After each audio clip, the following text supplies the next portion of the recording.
Okay, let's take that, some of those numbers to the marketplace, and where we're having some conversations right now with Omotola Abimbola, who is one of the investment analysts at Afrinvest. Is live to us from the home of the markets. That's Lagos, our headquarters. Omotola, it's good to see you. Good morning. My pleasure. Good morning, Boston. Thank you. It's good to see you. The news we're having going into the weekend was that the Monetary Policy Committee will not hold Monday and Tuesday. Take this from me here. This MPC meeting is not going to take place despite the rally that we're seeing in the marketplace. What's your take? Well, it's quite an unfortunate event, given that for analysts and investors, the MPC meeting would have been an opportunity for us to get the direction of monetary policy in the new year and get the thoughts and the thinking behind monetary policy in the MPC. However, the markets appears to be unfazed by the developments, as you would see that in the equity market, sentiment are still quite strong. And even in the fixed income market, we are still seeing a downward pressure on yields. Already week to date, we have seen a decline of 4 basis points across the bond yield curve to around 13.6% now on average for bonds. For the equity markets, we are up over 4% already this week.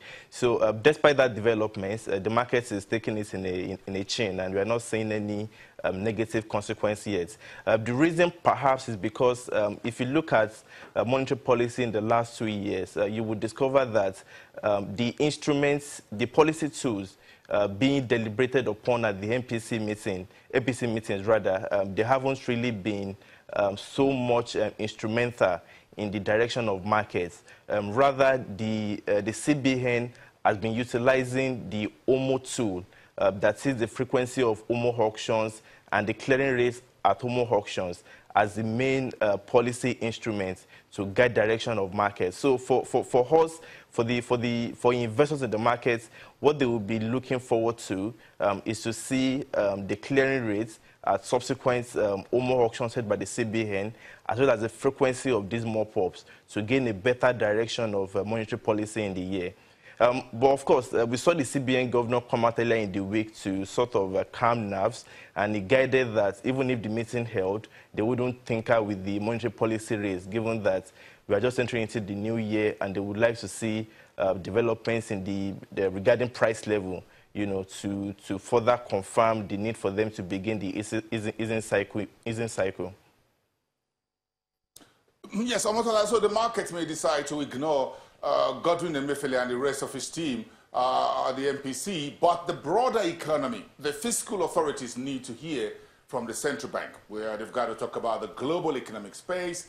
Those communique always touch on the macroeconomic environment, money supply, M1, M2, whatever you call it. At the end of the day, there's a bit of a guidance there for the Ministry of Finance, for the planning, for guys in economic planning, budget, perhaps the National Assembly and whatever, as to what this team of MPC, those who are in CBN, those who are independent members of the board, what are their thoughts about where the economy was coming from, reading the jobs data, inflation, perhaps outlook on GDP, PMI, for example, the SMIs and other core economic data. So the markets may not really need Emefiele at this point in time, so thank you, we can do without you. But the broad economy needs to hear from this MPC.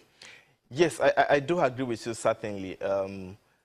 Also because the fact that we are not holding the MPC meeting because of political gridlock, it sends a negative signal to the markets and to foreign investors as well, that the country's policymakers, they are not organizing their priorities, you know, and focusing on the right things needed to ensure that there is enough certainty in policy making. So for the foreign investors who are thinking of the Nigerian markets, of course, there is a reputational, you know, damage, you know, that the lack of MPC meeting will probably, you know, have an impact on. For the markets, however, and of course for the fiscal authorities as well as the broader economy, the MPC meeting would have afforded them the opportunity to understand the direction of monetary policy in 2018. 2017.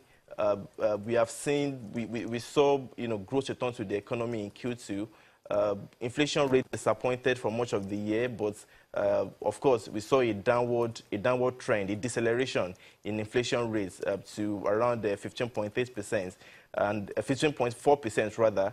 And going into the new year, it would have been appropriate to understand the threshold that the MPC will be looking forward to before they decide on cutting interest rates. Before the tightening cycle began in 2016, the argument the MPC was making persistently was that the major anchor for monetary policy is price stability and also exchange rate stability. So now that we are seeing exchange rate stability, thanks to higher oil prices and stronger oil production, which have increased the volume of intervention by the central bank in the interbank window, as well as the improvements in investor sentiment, which has trickled into higher portfolio flows in the markets. We have seen exchange rate stability. For price stability, like I mentioned initially, we saw some disappointments in inflation figures in 2017, because if you compare the actual inflation numbers to analyst consensus forecasts, it was a bit underwhelming. But again, we have to take the positives. There was a deceleration, and it looks as if that will continue into the new year because of the high base effects. So stars are aligning in terms of exchange rate stability and price stability. And this meeting, which wouldn't be holding, unfortunately, would have been an opportunity for the markets to probably ask the central bank governor, as well as the rest of the MPC committee members, that what threshold are you looking at before you begin, cutting interest rates? But we'll see what happens in February. Okay, we'll see what happens eventually. We got those sources yesterday, competent sources telling Channels Television that the central bank will make a formal statement as to why this meeting is being suspended and how to calm the markets and investors and everyone on Monday. We expect that to come in on Monday, a formal statement from the Central Bank of Nigeria, which, of course, everyone will get. Of course, the meetings should start on Monday, so I think the Central Bank decided to issue that statement on Monday, not before. We were expecting that today, but that will come through on Monday. Thank you very much. Have a great weekend. I wish I could keep you there to the end of the program. Omotola Abimbola, we want your outlook on the markets for the week, which is next one, the final full trading week in January. But let's come back after the break and take a broader look on the state of the economy with the Nigeria Economic Summit Group. They're getting ready for the 2018 edition. Now they've released a report yesterday that talks about growing with the numbers.